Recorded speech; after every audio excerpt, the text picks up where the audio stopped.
ಎಲ್ಲರಿಗೂ ನಮಸ್ಕಾರ. Large bald area ಇದ್ರೆ ಒಂದೇ ಸೆಷನ್ ನಲ್ಲಿ ಏನಾದರೂ ಮ್ಯಾಕ್ಸಿಮಮ್ ಬೆನಿಫಿಟ್ ಮಾಡಬೇಕಂದ್ರೆ ಯಾವ ಥರ ಟ್ರಾನ್ಸ್ಪ್ಲಾಂಟೇಷನ್ ಮಾಡಬೇಕಾಗುತ್ತೆ ಆ ಥರ ಒಂದು ವಿಡಿಯೋ ಮಾಡಿ ರಿಸಲ್ಟ್ಸ್ ತೋರಿಸೋಣ ಅಂತ ಉದ್ದೇಶ ಕಾರಣಕ್ಕಾಗಿ ಈ ವಿಡಿಯೋ ಮಾಡಿದ್ದೀನಿ. ಈ ವಿಡಿಯೋ ಎಂಡ್ ವರ್ಕ್ ನೋಡ್ರಿ, ನಿಮಗೆ ಆ ಥರ ಪೇಷಂಟ್ ರಿಸಲ್ಟ್ಸ್ ಹೆಂಗೆ ಬರ್ತಾವ ಅಂತ ಒಂದು ಡೀಟೇಲ್ಸ್ ನಿಮಗೆ ಅರ್ಥ ಆಗ್ತದೆ.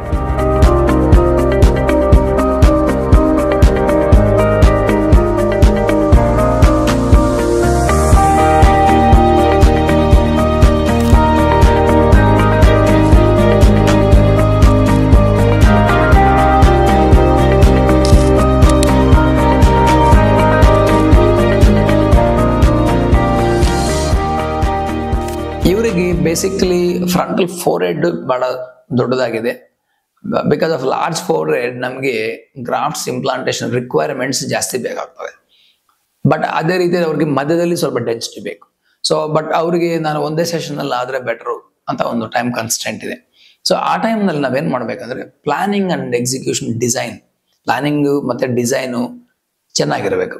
ಇಲ್ಲ ಅಂದ್ರೆ ಟೋಟಲ್ ಟ್ರಾನ್ಸ್ಪ್ಲಾಂಟ್ ಫೇಲ್ ಆಗೋ ಪ್ರಮಾದ ಇದೆ ಅವರಿಗೆ. ಮತ್ತೆ ಈಗ ಇವ್ರಿಗೆ ಯಾವ ಥರ ಪ್ಲಾನ್ ಮಾಡಿದೀವಿ ಅಂದ್ರೆ ಸ್ವಲ್ಪ ಮೇಲೆ ಹೇರ್ ಲೈನ್ ತಗೊಂಡಿದ್ವಿ, ಅದರಿಂದ ನಮ್ಗೆ ಏನಾಗುತ್ತೆ ಸ್ವಲ್ಪ ಗ್ರಾಫ್ಟ್ಸ್ ನಾವು ಸೇವ್ ಮಾಡಿಕೊಂಡು ಮಿಡ್ ಸ್ಕ್ಯಾಲ್ಪ್ ನಲ್ಲಿ ಇಂಪ್ಲಾಂಟ್ ಮಾಡ್ಬೋದು. ಅವಾಗ ಮಿಡ್ ಸ್ಕ್ಯಾಲ್ಪ್ ನಲ್ಲಿ ಡೆನ್ಸಿಟಿ ಚೆನ್ನಾಗಿ ಬರುತ್ತೆ. ಸೊ ಈ ಕಾರಣಕ್ಕಾಗಿ ಇವರಿಗೆ ಪ್ಲಾನಿಂಗ್ ಸ್ವಲ್ಪ ಚೇಂಜ್ ಮಾಡಿ ಬೆಟರ್ ಹೇರ್ ಲೈನ್ ಡಿಸೈನ್ ಮಾಡಿದ್ವಿ. ಈಗ ಮಾರ್ಕಿಂಗ್ ನಲ್ಲಿ ನೋಡ್ಬೋದು ಅದು ಯಾಕೆ ಆ ಥರ ತಗೊಂಡಿದೀವಿ ಅಂತ. ಬೇಕಾದ್ರೆ ಸೆಕೆಂಡ್ ಸೆಷನ್ ನಲ್ಲಿ ಇವ್ರಿಗೆ ಕೆಳಗಡೆ ಮಾಡ್ಕೋಬಹುದು. ಸೊ ಈ ರೀತಿಯಿಂದ ಅವರಿಗೆ ಫಸ್ಟ್ ಸೆಷನ್ ನಲ್ಲಿ guaranteed safe kind of results ಬಂದೇ ಬರ್ತದೆ. ಸೊ ಆ ತರ ರಿಸಲ್ಟ್ಸ್ ಬಂದ್ರೆ ಅವ್ರಿಗೆ ಕಾನ್ಫಿಡೆನ್ಸ್ ಚೆನ್ನಾಗಿರ್ತದೆ. ಈ 8 ತಿಂಗಳಾದ್ಮೇಲೆ ನೋಡಿದ್ರೆ ರಿಸಲ್ಟ್ಸ್ ನೋಡಿದ್ರೆ natural hair line, natural blending ಆಗ್ಲಿ ಮತ್ತೆ ಡೆನ್ಸಿಟಿ ಆಗ್ಲಿ ಸೂಪರ್ ಬಂದಿದೆ. ಇದೇನಂದ್ರೆ ನಾವು 1-2 ಸೆಂಟಿಮೀಟರ್ ಕೆಳಗಡೆ ಮಾಡ್ಕೊಂಡ್ರೆ ಪ್ರಾಬಬ್ಲಿ ಇವ್ರಿಗೆ ಬಂದಿರೋ ರಿಸಲ್ಟ್ಸ್ ನಲ್ಲಿ 50% ರಿಸಲ್ಟ್ಸ್ ಬರಲ್ಲ. ಸೊ ಯಾಕಂದ್ರೆ ಎಲ್ಲ ಗ್ರಾಫ್ಟ್ಸ್ ಇಲ್ಲೆಲ್ಲ ವೇಸ್ಟ್ ಆಗ್ತವೆ. ಅದು ಬಹಳ ಮುಖ್ಯ, ಬಹಳ ಜನಕ್ಕೆ ಇದು ಅರ್ಥವಾಗೋದಿಲ್ಲ. ಈಗ ಫಸ್ಟ್ ಫ್ರಂಟಲ್ ಹೇರ್ ಮಾಡ್ಕೊಂಡ್ರೆ ಫಸ್ಟ್ ಒಂದು 10 days ನೋಡೋಕ್ಕೂ ಬಹಳ ಚೆನ್ನಾಗಿರ್ತದೆ. But end of 8 months results ಅಂತೂ ಬರಲ್ಲ ಅದು. ಅದಕ್ಕಾಗಿ ಏರ್ ಟ್ರಾನ್ಸ್ಪ್ಲಾಂಟೇಶನ್ ನಲ್ಲಿ ಬರೀ ಏರ್ ಕ್ರಾಫ್ಟ್ಸ್ ಒಂದೇ ನಿಮಗೆ ಏರ್ ರಿಸಲ್ಟ್ಸ್ ಕೊಡಲ್ಲ. ಒಳ್ಳೆ ಏರ್ಲೈನ್ ಡಿಸೈನು, ಒಳ್ಳೆ ಆಂಗ್ಯುಲೇಷನ್ಸು, ಒಳ್ಳೆ ಟ್ರೀಟ್ಮೆಂಟ್ ಮಾಡಿದ್ರೇನೆ ಚೆನ್ನಾಗಿ ಬರ್ತದೆ. ಅದಕ್ಕಾಗಿ ಎಕ್ಸ್ಪರ್ಟ್ ಸರ್ಜನ್ ಹತ್ರ ಹೋಗಿ ನಿಮ್ಮ ಫೇಸ್ಗೆ ಪ್ರೊಫೈಲ್ಗೆ ಏನು ಏರ್ಲೈನ್ ಸೂಟ್ ಆಗುತ್ತೆ, ನಿಮ್ಮ ಏಜ್ ಪ್ರಕಾರ ಏನು ಸೂಟ್ ಆಗುತ್ತೆ ಅಂತ ಡಿಸ್ಕಸ್ ಮಾಡಿನ ಆದ್ಮೇಲೆ ಟ್ರಾನ್ಸ್ಪ್ಲಾಂಟೇಶನ್ ಡೆಸಿಷನ್ ತಗೊಂಡ್ರೆ ಬೆಟರ್.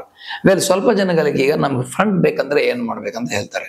ಇಂಥ ಪೇಷಂಟ್ಗಳಿಗೆ ಬೇಕಂದ್ರೆ ಸೆಕೆಂಡ್ ಸೆಷನ್ ನಲ್ಲಿ ಫ್ರಂಟ್ ಮಾಡ್ಕೋಬಹುದು, ಮತ್ತೆ ಟೆಂಪಲ್ ಆಂಗಲ್ಸ್ ಅಲ್ಲಿ ಮಾಡ್ಕೋಬಹುದು.